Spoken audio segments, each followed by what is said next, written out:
My name is Claire Thompson. I'm 32 years old, and the strange thing about humiliation is that it almost never arrives looking ugly. It arrives polished, measured, reasonable. It smiles first. Then it asks for something that was never its right to touch. That Saturday morning began so normally that, for the first hour, I had no idea it would divide my life into a before and an after. I was at my kitchen table in soft gray sweatpants, answering work emails I'd ignored the night before.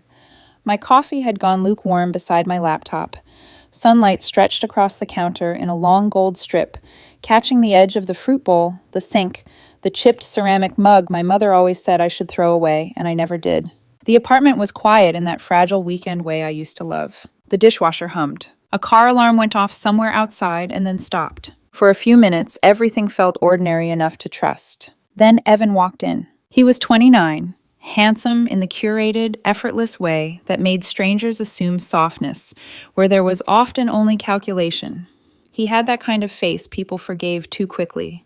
Calm eyes, relaxed mouth, a voice that could make almost anything sound reasonable if you weren't paying close attention. He held his phone in one hand, not loosely, not casually, like evidence, like a blade wrapped in velvet. "We need to talk," he said. He pulled out the chair across from me, harder than necessary. The scrape of wood against the floor made me look up from my screen. I closed my laptop halfway. "Okay, what's up?" Instead of answering, he slid his phone across the table toward me. An article was open, one of those glossy relationship think pieces written in the smug, authoritative tone of people who mistake trend language for wisdom.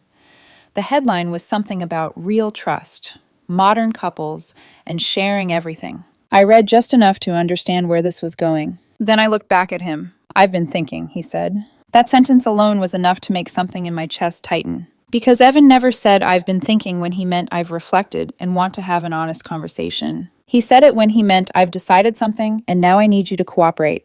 "We've been together long enough," he continued. "If this relationship is actually serious, we shouldn't still be acting like roommates.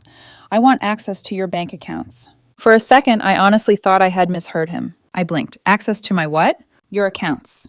He leaned back as if this were painfully obvious. "Savings. Checking. All of it. I'm not saying I'm going to do anything with them. I just think if we're building a future, there shouldn't be secrets." I stared at him. There are moments when someone says something so absurd that your mind doesn't reject it immediately. It just hovers there, suspended, while your body catches up. I felt that then, a sort of still, clean disbelief. "Why?" I said carefully. "Would you need access to my personal bank accounts?" His jaw shifted. Not much. Just enough that I knew he had expected resistance, but not direct resistance. "Because that's what trust looks like," he said. "Because I'm tired of feeling like there's this wall between us. My friend Tyler and his girlfriend share everything. Passwords, finances, locations. That's what serious couples do." I almost laughed. Not because it was funny. Because there was something surreal about hearing manipulation delivered in the calm language of emotional maturity. "We already split bills," I said. "You know what I make. You know I'm financially responsible. So what is this actually about?" That landed. I saw it in the way his expression cooled. "It's about transparency," he said. "No," I said. "It's about access." He folded his arms. "Why are you being defensive?" "I'm asking a reasonable question. And I'm asking for reasonable trust." I let out a slow breath and sat back in my chair. There it was. That familiar shift.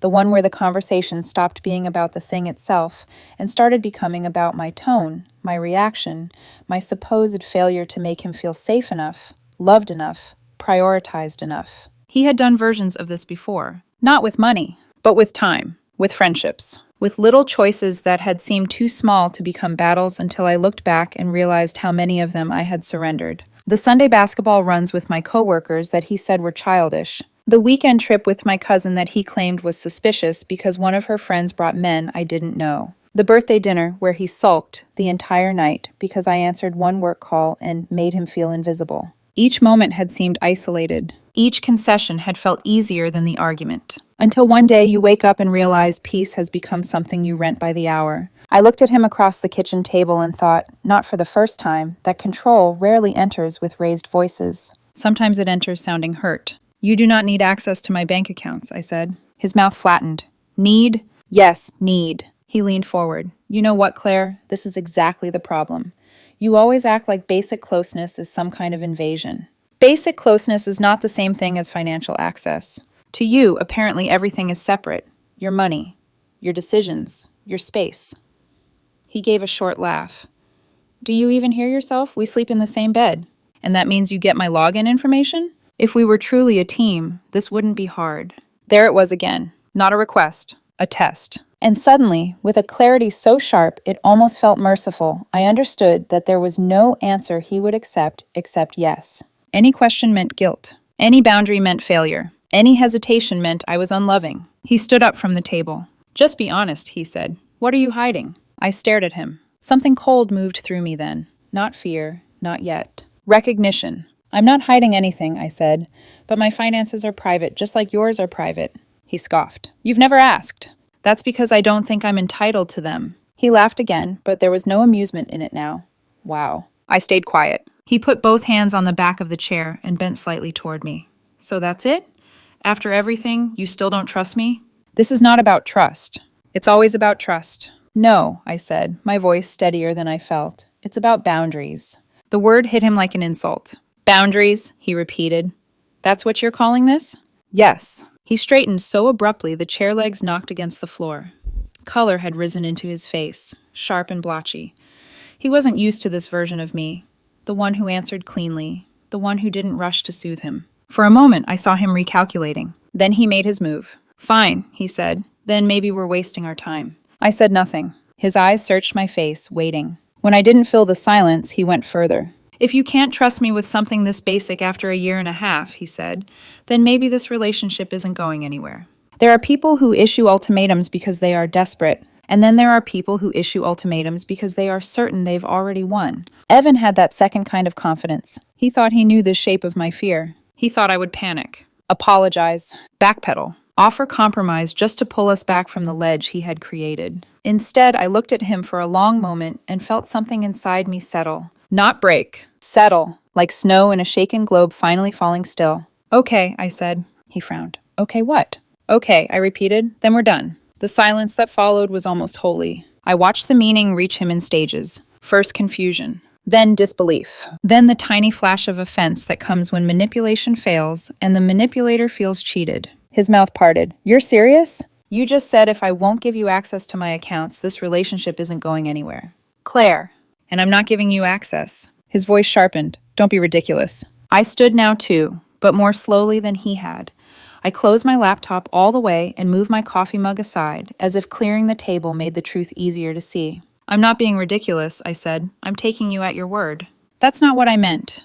Then what did you mean? He opened his mouth, closed it, opened it again. This time what came out was anger. I was trying to have an adult conversation. No, I said. You were trying to pressure me. His nostrils flared. You always do this. You twist everything until I'm the bad guy. I don't have to twist anything. You demanded access to my private finances and tied our relationship to whether I gave it to you.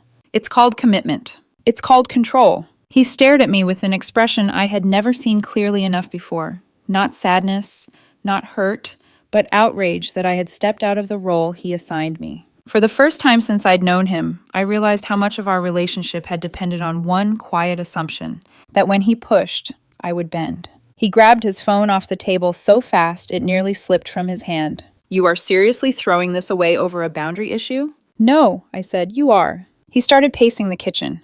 This is unbelievable. You're right. He stopped. Don't do that. Do what? Act calm when you know you're blowing this up. I almost said, no, Evan, I'm just refusing to carry it for you anymore. But I didn't. Some truths don't need decoration. He muttered something under his breath and stormed down the hallway toward the bedroom. A moment later, I heard drawers opening, closet doors hitting their tracks, the sharp, chaotic sounds of someone performing indignation for an audience of one. I stayed where I was. My hands were trembling now, just slightly, but my mind had never felt clearer. I opened my laptop again. Not to work, to change passwords. Email first, banking next. Then the smart lock app for the apartment. The lease was in my name alone. I had always told myself that fact didn't matter because love meant not keeping score. Funny how fast practicality becomes sacred when the fantasy burns off. By the time he reappeared in the hallway, dragging a duffel bag behind him, I had already updated the door code. He stopped when he saw my phone in my hand. What are you doing? Protecting myself. His eyes widened. From me? I met his stare. Yes. That seemed to hit harder than the breakup itself. For one strange second, he looked almost embarrassed. Then pride rushed in to save him. "This is insane," he said. "You're acting like I'm some criminal." "No," I said quietly. "I'm acting like you just tried to force your way into my finances." He laughed once, bitterly. "You're unbelievable." He headed for the front door. His hand paused on the knob. I think part of him still expected me to stop him. To say wait. To say let's not do this. To say I'm sorry. Instead, I said nothing. He yanked the door open and left. The apartment shook with the force of it. And then, silence. Real silence this time. Not the brittle kind that follows an argument. The kind that enters slowly, cautiously, as if asking permission to stay. I stood alone in the kitchen with my pulse still beating too fast and stared at the closed door. I expected to cry. I expected regret. I expected that awful instinct to chase after the person who had just hurt me, just to restore the version of the day I thought I was having. Instead, I felt something stranger. Relief. It was thin at first, almost shy, but it was there. I moved through the apartment in a daze, picking up the small traces of him that had already started to feel foreign. His mug beside the sink, his jacket over the couch arm, the charger plugged into the wall near the bed. By afternoon, the messages started. Not on text. I had blocked his number the moment the door closed. They came through social media instead. "Claire, please talk to me. You are seriously overreacting." I didn't mean it like that. "Can you at least unblock me so we can discuss this like adults?" I read them once, then put my phone face down and went for a walk. The air outside was cooler than I expected. A little wind, light traffic, the smell of coffee drifting from the cafe on the corner, people walking dogs, a couple arguing softly beside a parked car, ordinary life continuing without any respect for personal catastrophe. I loved it for that. By the time I got home, dusk had started to gather at the windows. At 7:08 p.m., the doorbell rang. I checked the camera feed from my phone. Evan stood outside looking wrecked, in a way that was either genuine or useful. His eyes were red, his face was damp. He kept wiping under one eye with the heel of his hand. For a second, the old reflex rose in me. Open the door. Hear him out. Be kind. Then I remembered the kitchen. His voice. The entitlement disguised as vulnerability. I opened the intercom instead. "Yes?" He looked up toward the camera. "Claire, please." "We're done. Can we just talk?" "There's nothing to talk about." His face crumpled on cue. I was upset. So was I. "I didn't mean it literally." "Then you shouldn't have said it." He stepped closer to the door. "Please don't do this." I almost laughed at the phrasing. As if I were the one doing something. As if cause and effect were cruel when they landed on him. "You can pick up the rest of your things tomorrow," I said. "I'll box them up." He looked down, then back up. "You changed the code, didn't you?" "Yes." His voice broke.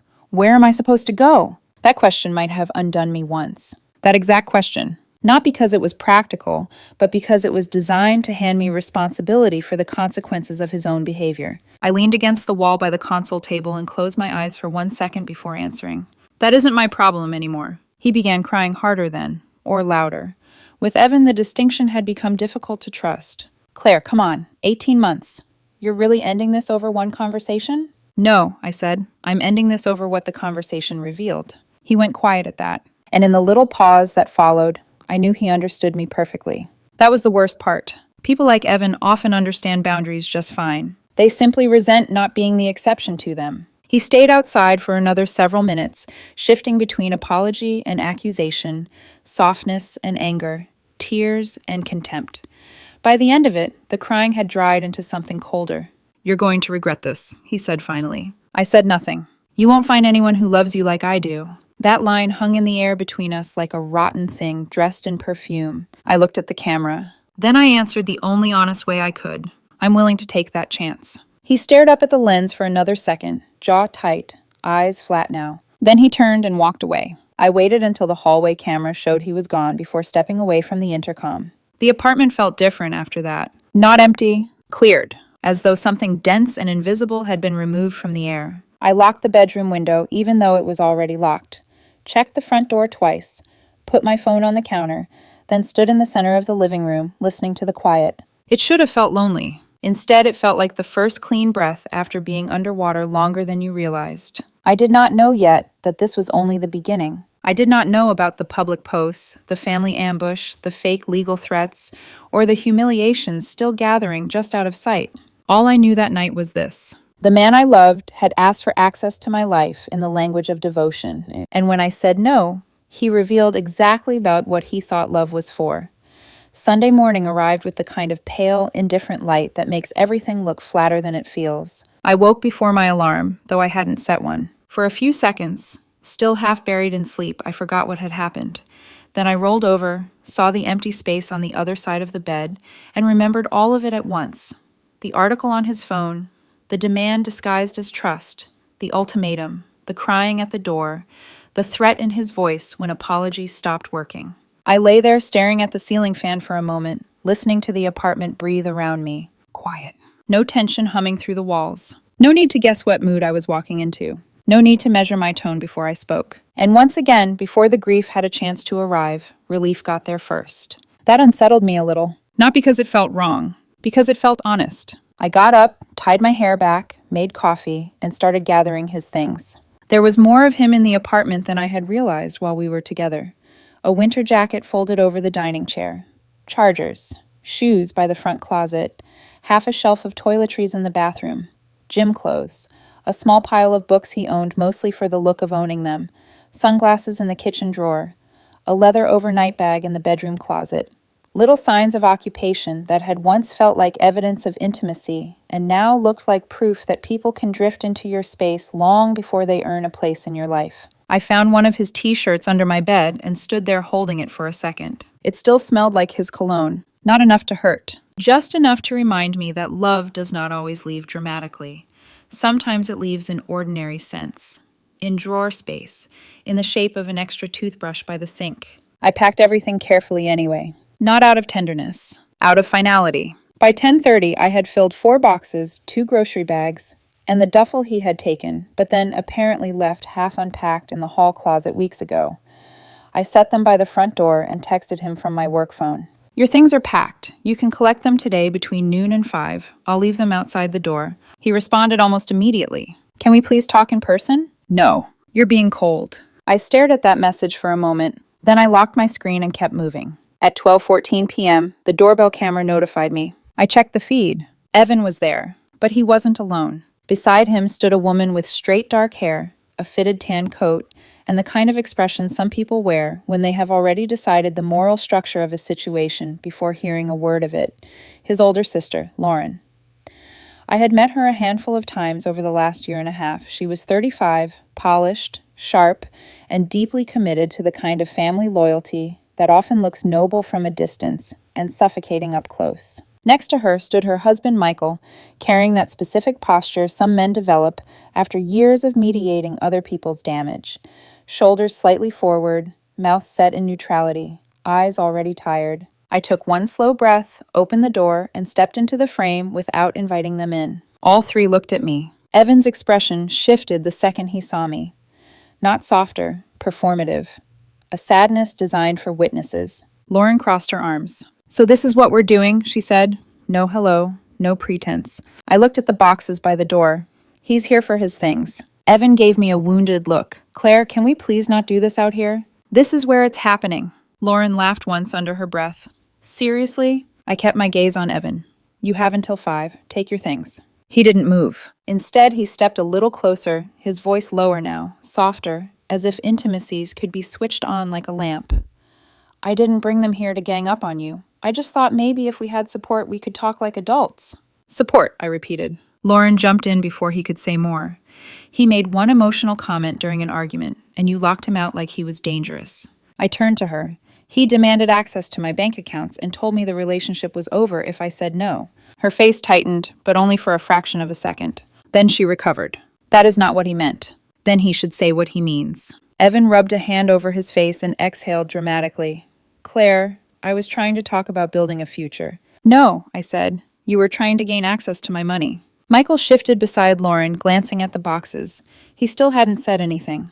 That silence told me more than speech would have. Lauren looked at me like I had failed some hidden character test. You seriously ended an 18-month relationship over a conversation about trust? No, I said. He ended it over my refusal to give him control. Evan flinched at the word control. Interesting, because people don't flinch hardest at lies. They flinch hardest at precision. Lauren stepped forward. This is exactly the problem. You make everything sound extreme. I felt something cool and steady settle deeper inside me. Maybe because I could see the shape of it now, not just his manipulation, but the ecosystem around it.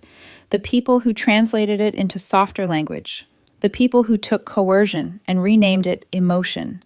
The people who stood beside a fire and called it warmth because admitting otherwise would force them to question too much. Nick, take the boxes, I said, then leave. Evan looked past me, into the apartment, toward the hallway. His eyes lingered there long enough that I understood what he was really hoping for. Access. Entry. A chance to get inside, shift the emotional weather, make me feel cruel for keeping the threshold closed. No, he said quietly. I deserve at least 5 minutes inside. That word again. Deserve. You don't, I said. His face hardened. Only for a second, but long enough. Lauren saw it too, I think, because she immediately turned to me and said, "You know, people say things when they're hurt. It doesn't mean you punish them." The audacity of that almost made me smile. "I'm not punishing him," I said. "I'm accepting the breakup," he announced. "That's not fair. It's exact." For the first time, Michael spoke. "Maybe we should just get the stuff," he said quietly. Lauren shot him a look sharp enough to cut paper, but he ignored it and bent to pick up one of the boxes. Evan didn't move right away. He kept staring at me, searching for something. Doubt, guilt, softness, any sign the performance might still work. I gave him nothing. He swallowed. Then, because direct manipulation had failed, he tried nostalgia. "Claire," he said, and there was something almost real in his voice now, something frayed at the edges. "Do you really want this to be how we end?"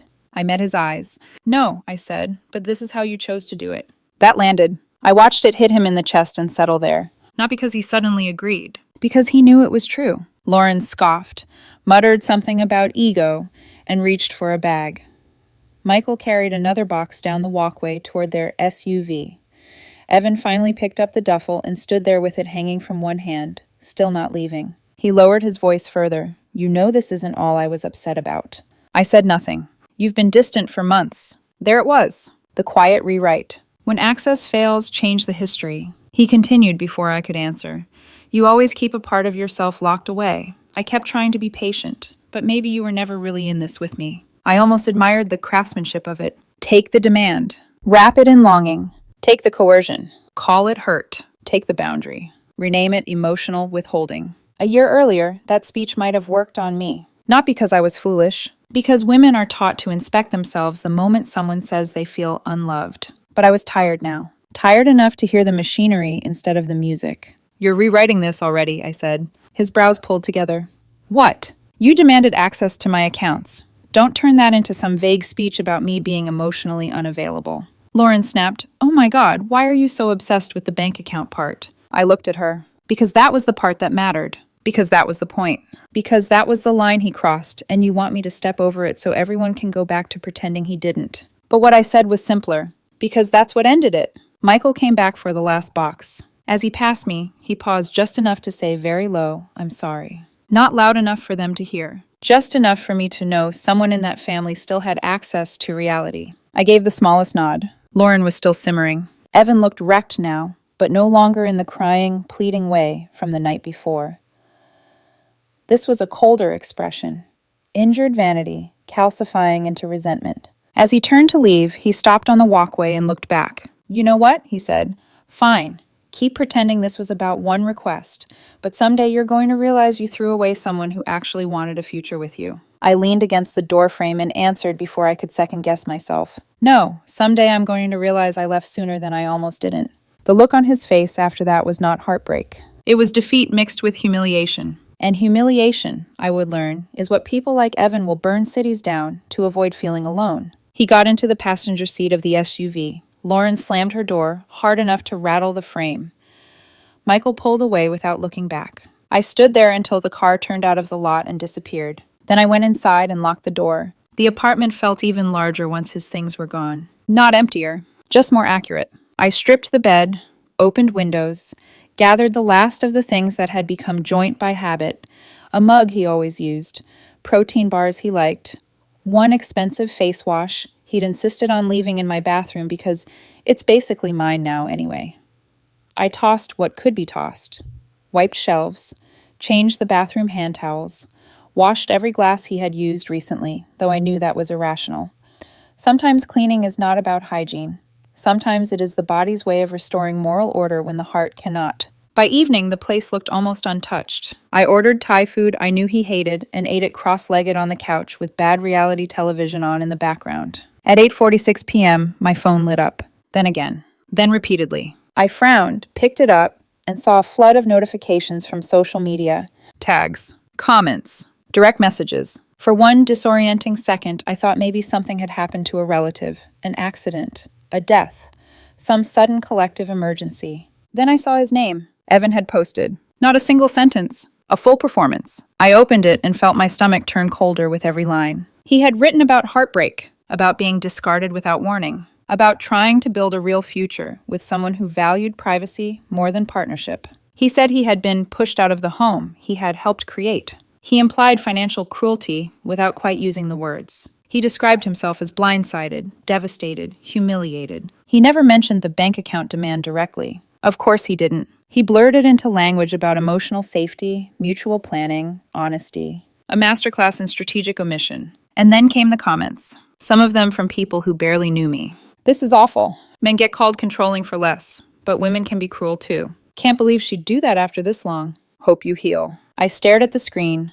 pulse hard in my throat. Then I kept reading. Because farther down, once the initial wave of sympathy passed, the tone began to shift. Wait, didn't you say last month you wanted to quit your job if she ever combined finances with you? Bro, is this the same future planning where you were asking how much she had saved? Didn't you joke at Maya's birthday that once you got your foot in the door you were set? That last one stopped me cold. The reply was deleted almost immediately. But not before I took a screenshot. Then another. And another. More direct messages started arriving. People asking what happened. People saying they didn't want to get involved but thought I should know what he was posting. One mutual friend sent me a screenshot from a story he'd posted an hour earlier. A black background, white text. Something about how betrayal doesn't come from enemies. It comes from the person who knows exactly how vulnerable you are. The melodrama would have been laughable if it weren't so calculated. I set my phone down and pressed the heel of my hand to my forehead. The anger came then. Not explosive. Not wild. A cleaner kind. Because it wasn't enough for him to lose. He had to narrate himself as the wounded one. He had to seize the microphone before truth had a chance to become communal. I took a slow breath and started responding carefully to the people who mattered. Same message, slightly adjusted each time. He demanded access to my bank accounts and said the relationship was over if I refused. I refused. He left. That's what happened. No embellishment. No speech. No counter-performance. Just the fact. One of the messages that came in around 10 was from a woman named Tessa, a former coworker of his I'd met twice at parties. I almost didn't open it. Then I did. Hey, I know this is awkward, but I believe you. He used to talk weirdly about money. Like relationships were leverage. Just thought you should know you're probably not crazy. I read that 3 times. Not because it shocked me. Because it confirmed what my body had already known before my mind fully caught up. There is a distinct kind of grief that comes not from discovering you were wrong about someone, but from realizing you were right much earlier than you allowed yourself to admit. I thanked her. Then I turned my phone face down and sat there in the hush of the apartment, staring at nothing. Outside, a motorcycle passed. Somewhere upstairs, someone laughed too loudly. A cabinet door slammed in another unit, life continuing in fragments around me, while mine quietly rearranged itself. By Monday morning, the post was gone. Deleted. But deletion is not the same as erasure, especially online. I had screenshots. Other people had screenshots. And more importantly, people had seen it before it vanished.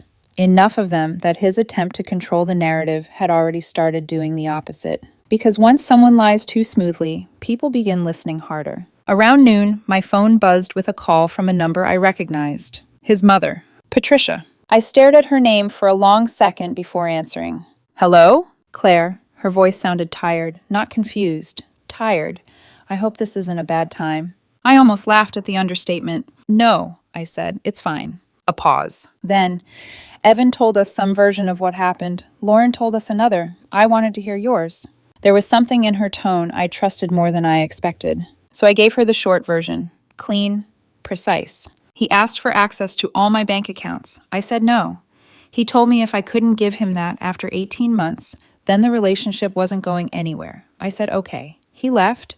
Then he came back crying. Then he brought Lauren. Then he posted online. Silence. Then a long exhale. He asked for access to your accounts? Yes. All of them? Yes. Another silence. And in that silence, I heard something change. Not surprise exactly. Recognition. The kind you try not to have when the pattern belongs to someone you love. Finally, she said, "I'm sorry." I didn't answer right away. Not because I wanted more. Because I was genuinely startled. He had no right, she said quietly. And for what it's worth, this is not how I raised him. There are apologies that heal, and apologies that merely illuminate. Hers illuminated, because beneath them was the faint outline of something older than me, something familiar. I leaned back against the kitchen counter and asked carefully, "Has he done something like this before?" She didn't answer immediately. When she finally spoke, her voice had gone softer, sadder. "Not exactly this," she said, "but enough for me not to be as shocked as I wish I were." That told me everything it needed to. Not the details, just the shape. Control. Entitlement. A son whose worst instincts had been explained away too many times by the people who loved him. "I'm sorry," she said again. "I won't ask you to reconsider. I just thought you deserved to know someone in this family understands this was wrong." Something in my throat tightened then, unexpectedly. Not because I missed him, because truth, when it finally arrives from the right mouth, can feel almost like kindness. "Thank you," I said. After we hung up, I stood in the kitchen for a long time. The sunlight had shifted by then, thinner and whiter than it had been on Saturday. My coffee had gone cold again beside the sink. The apartment was quiet, but beneath that quiet, something darker was forming. I could feel it. Not from her, from him. Because men like Evan do not usually stop when shame enters the room. They escalate. They search for new angles, new audiences, new punishments. And I knew, with the calm certainty that only comes after finally seeing someone clearly, that the online post had not been the climax. It had been a beginning. By Wednesday, I stopped expecting silence to mean peace. Silence, I learned, could simply be the inhale before a new form of chaos. For 2 days after Patricia's call, things were almost unnervingly calm. No new posts, no appearances at my door, no messages from burner accounts. The apartment remained still in that cautious, freshly restored way that follows disruption. I worked. I slept. I cleaned out the last shelf in the bathroom cabinet where he used to leave his razor and overpriced moisturizer. I even caught myself laughing once at a podcast while making dinner and then feeling almost guilty for it, as if recovery were somehow disloyal to the seriousness of what had happened. But relief has a way of making you lower your guard, just enough for the next blow to land harder. It started at 9:17 Wednesday morning with a notification from a payment app. I was at my desk halfway through a spreadsheet when my phone buzzed beside my keyboard. I glanced down expecting a fraud alert or a work text. Instead, I saw his name. Evan Cole requested $3,120. For a second, I genuinely thought it had to be a mistake. Then I opened it. The note attached read, "My portion of rent, utilities, emergency housing, and emotional distress." I stared at the screen so long that my coffee cooled untouched in my hand. Then I laughed. Not because it was funny, because some forms of audacity are so structurally absurd they force a noise out of you. I declined the request immediately and blocked him on the app. 10 minutes later, another notification came through from a different service. Same amount, different wording. "What you owe me for what you did." Blocked. By noon, Lauren texted me from her number. "You need to stop escalating this. He's been through enough. The least you can do is help him get back on his feet after throwing him out." I read that message twice. Then I typed back. He ended the relationship when I refused to give him access to my bank accounts. He left with his belongings. Do not contact me again. I expected more. An argument, a threat, a paragraph full of moral theater. Instead, there was nothing. And somehow that felt worse. Because by then, I understood that silence in this family did not mean concession. It meant regrouping. Saturday morning proved me right. I was standing in my kitchen making coffee when I heard voices in the hallway outside my apartment.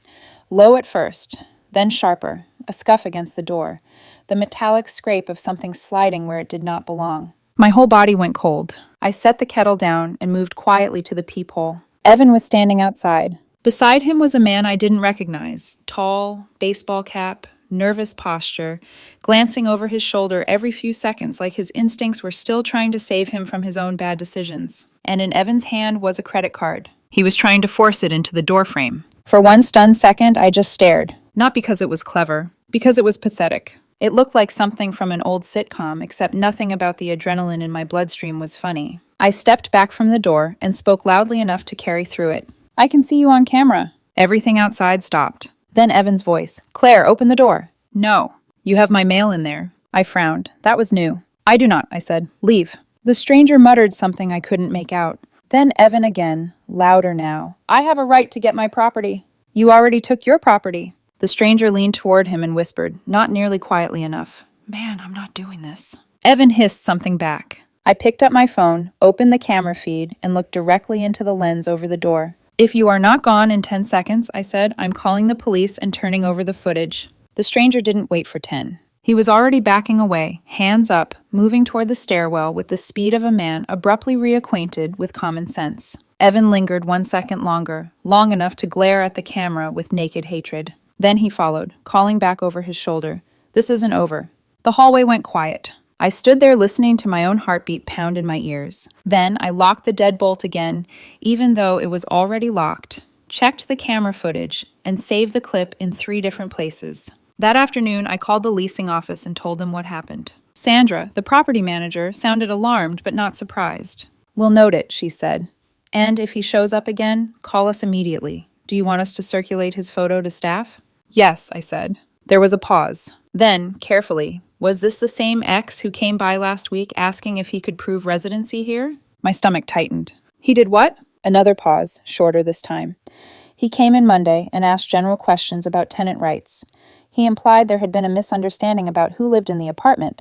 We didn't give him any information. For a moment, the room felt strangely far away. The countertop under my hand. The refrigerator hum. The thin line of light under the blinds. Everything still there, and yet rearranged by one awful new fact. He wasn't just spiraling emotionally. He was building something. Thank you for telling me, I said. After we hung up, I walked to the living room window and stared down at the parking lot without really seeing it. A woman was loading groceries into the back of an SUV. Somewhere a child was crying because they had dropped something sticky and important. Ordinary life continued with brutal indifference. Inside me, something had shifted from anger into vigilance. That evening, the next piece arrived. A call from an unknown number. I almost let it go to voicemail. Instead, I answered. Hello? A male voice, smooth and official, in the way bad actors imagine professionals sound, came through the line. Ms. Thompson? Yes. This is David Mercer with Mercer Legal Group. I'm representing Mr. Evan Cole regarding his unlawful removal from the residence at... I pulled the phone away from my ear for 1 second and stared at it, then put it back. I'm sorry, I said. Regarding what? Mr. Cole has informed us that he was residing with you as a domestic partner and contributing to household expenses. He was denied access to the residence and forced into temporary housing without notice. We'd like to resolve this privately before moving forward. His tone was calm. Too calm. Like someone reading from a script they did not fully understand. I leaned against the kitchen counter and made my own voice flatter. Evan was never on the lease. That does not necessarily negate residency. He did not pay rent. He contributed financially to the household. Groceries are not rent. A tiny pause. Then, my client indicates there is documentation of shared living arrangements. Of course there is. He was my boyfriend. Another pause. Longer this time. He adjusted. As I said, Ms. Thompson, we prefer to settle this outside of court. Settle what? The matter of damages related to displacement and emotional suffering. There it was. That phrase. Not legal enough. Too theatrical. The whole conversation smelled wrong. I had worked in corporate administration long enough to hear the difference between real legal language and improvisation in a blazer. Still, I kept my voice neutral. What firm did you say you were with? Mercer Legal Group. And where are you located? A beat. Then an address delivered too quickly, like he was reading it for the first time. I wrote it down on the back of an envelope. All right, I said, feel free to email me. We'll do that. In the meantime, my client would consider this resolved for $6,000. I actually laughed then. Couldn't help it. He went silent. I'm not paying Evans $6,000 because he tried to manipulate me out of my banking access, I said. The man on the line hesitated. Then, banking access? There was the crack. Small. Instant. Real. Yes, I said. That's why the relationship ended. He said nothing. And in that nothing, I knew. Real attorneys don't go silent because a detail surprises them. Real attorneys already know the central facts before they call. I see, he said finally, but the performance had slipped. His voice sounded thinner now, less grounded. Great, I said. Then send me your bar number in the email, too. He hung up. Not goodbye. Not you'll hear from us. Just a click. I stood in the kitchen holding the phone, pulse surprisingly calm. Fear hadn't vanished, but it had sharpened into something useful. Because once you realize someone is bluffing, you stop hearing thunder and start hearing props rattling backstage. I called my friend Nina first. Nina and I had met 3 years earlier at a leadership training no one wanted to attend. She was now an associate at a mid-sized law firm downtown, and one of those rare people whose intelligence never arrived, wrapped in condescension. When I finished explaining, she was quiet for exactly 2 seconds. "That sounds fake," she said. "I thought so." "Did he give you an email?" "Not yet." "Good. Don't engage beyond asking for credentials. Document everything. And Claire?" "Yeah?" "If they ask for money before sending anything in writing, it's either intimidation or fraud. Possibly both." I sat down at the kitchen table, the same table where all of this had started, and pressed my fingers against the wood. "I'm so tired," I said, and hated how young my voice sounded. "I know," Nina said gently, "but tired isn't powerless. Keep records. That matters." After we hung up, I created a folder on my laptop. Screenshots, payment requests, texts from Lauren, doorbell footage, a timeline of dates and events. I named it something boring and practical, because naming a disaster neatly is sometimes the first way of refusing to drown in it. The next morning, I got the email. No logo, no firm website, a Gmail address. I stared at it for a full 5 seconds before opening the message. The subject line read, "Notice before filing." The body was a mess of legal-sounding phrases stitched together with the confidence of someone who assumed formatting alone could impersonate legitimacy.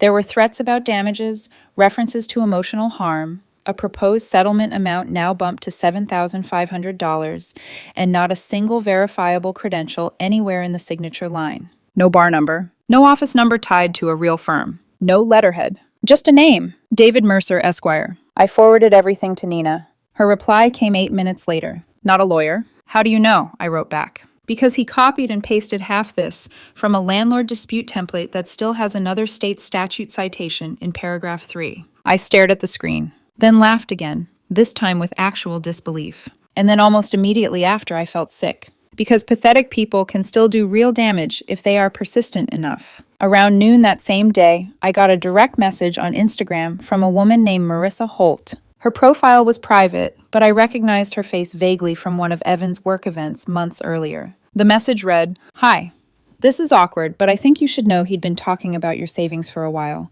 Not to everyone, just in small circles, like it was some long-term strategy. I didn't like it then, and after seeing his posts, I dislike it more." I read it once. Then again, a second message followed. "He used to joke that once he got real access, he'd know exactly how serious you were. I'm sorry, I should have said something sooner." My hand tightened around the phone. The strange thing about confirmation is that it doesn't always feel like relief. Sometimes it feels like a second betrayal layered over the first, because what you sensed in fragments now stands fully lit in front of you, undeniable and vulgar. I thanked her, asked if she would be willing to screenshot anything if she had it. She sent one image 10 minutes later. A group chat. 3 men, one of them Evan. The messages weren't explicit enough to be criminal, but they were explicit enough to be grotesque. In one line from him stood out. "If I can see what she's actually sitting on, I'll know how to play this." I stared at that sentence until it blurred. Not because I didn't understand it, because I did. Completely. The relationship had not been a scam in the cartoon sense.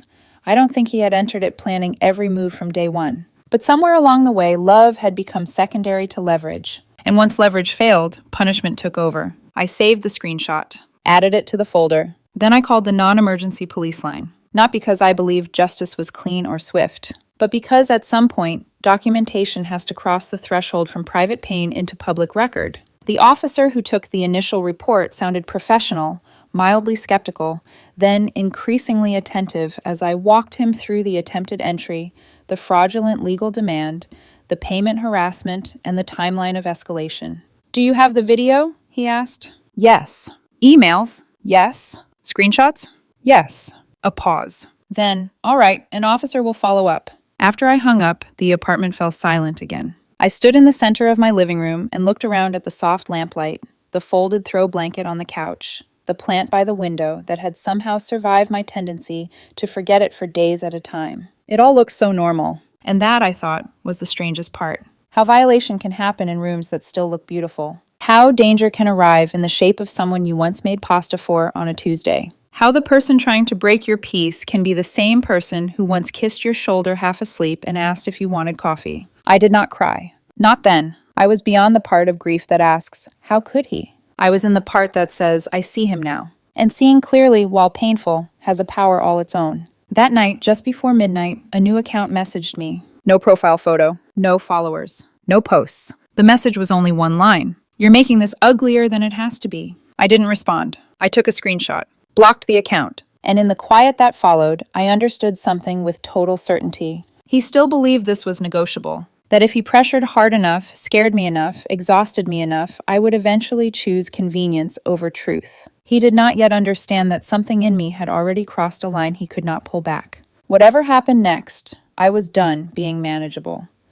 The police called me back the following Tuesday. Not dramatically, not with urgency or flashing lights. Just a calm, measured voice asking if I was available to come down to the station and provide a formal statement. By then, I already knew something had shifted, because chaos, when it begins to collapse, makes a different kind of sound. Quieter, sharper, more final. I brought everything. Printed screenshots, email chains, a timeline I had typed out in clean bullet points, the doorbell footage saved on a flash drive, even the envelope I had scribbled the fake address on during that first call. The officer who met me, Officer Ramirez, wasn't what I expected. He wasn't dismissive. He wasn't overly sympathetic either. He was focused, which I realized quickly was better than either. He watched the video of Evan at my door twice, paused it when the credit card appeared, rewound it again when the other man backed away. "Do you know who that is?" he asked. "No." He nodded, made a note. Then he went through the emails, the payment requests, the messages from Lauren, the Instagram screenshots. When he reached the message from David Mercer, Esquire, he stopped. "Did you verify this attorney?" he asked. "Yes," I said. "He doesn't exist, at least not as a licensed lawyer." Ramirez's mouth tightened slightly. "That's a problem," he said. "Not for me. For them." That was the first moment I felt it. Not just control returning, but something steadier than that. Ground. After 2 hours, I signed the report. As I stood to leave, Ramirez said, "We'll follow up. If they contact you again, don't engage. Just document." I nodded. I've gotten good at that. The follow-up came faster than I expected. 2 days later, I got a call while I was at work. "Ms. Thompson?" Ramirez again. "Yes. We spoke with the individual who contacted you as David Mercer." My fingers tightened around the edge of my desk. "And?" "He's not an attorney." I figured. He admitted he was asked to make the call. A pause. "By Evan Cole." There it was. Not suspicion. Not theory. Fact. "And the attempted entry?" I asked. "We're still sorting out the details," Ramirez said, "but based on what we have so far, there may be charges related to impersonation and attempted unlawful entry." I leaned back in my chair and closed my eyes for 1 second. Not relief. Something deeper. Validation. Because when someone tries to rewrite reality around you long enough, you start craving confirmation that you are not the one losing your grip.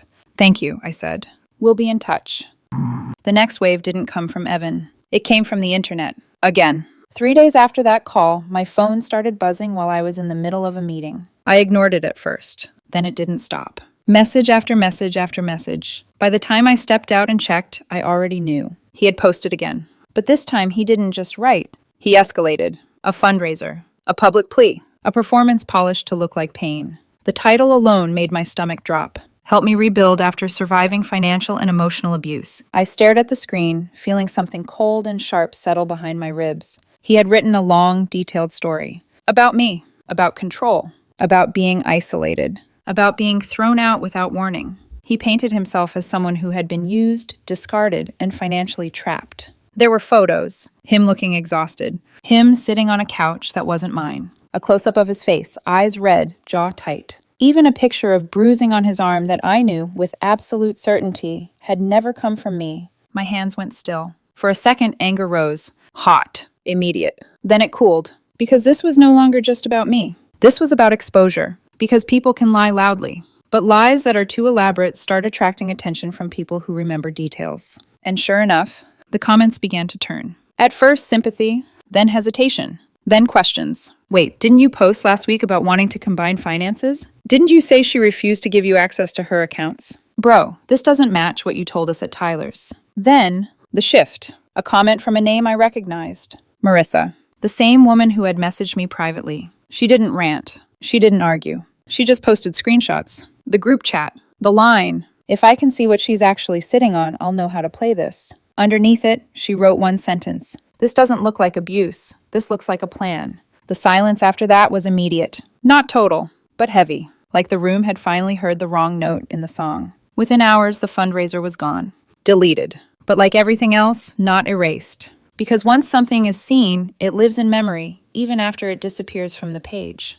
The final call came from Patricia, Evan's mother. Her voice sounded older than it had the last time. I saw everything, she said. I leaned against my kitchen counter, staring at the same place I had stood weeks ago when all of this had started. I'm sorry, she added. This time the apology felt different, not illuminating. Final. Has he? I started, then stopped. She understood anyway. Yes, she said quietly.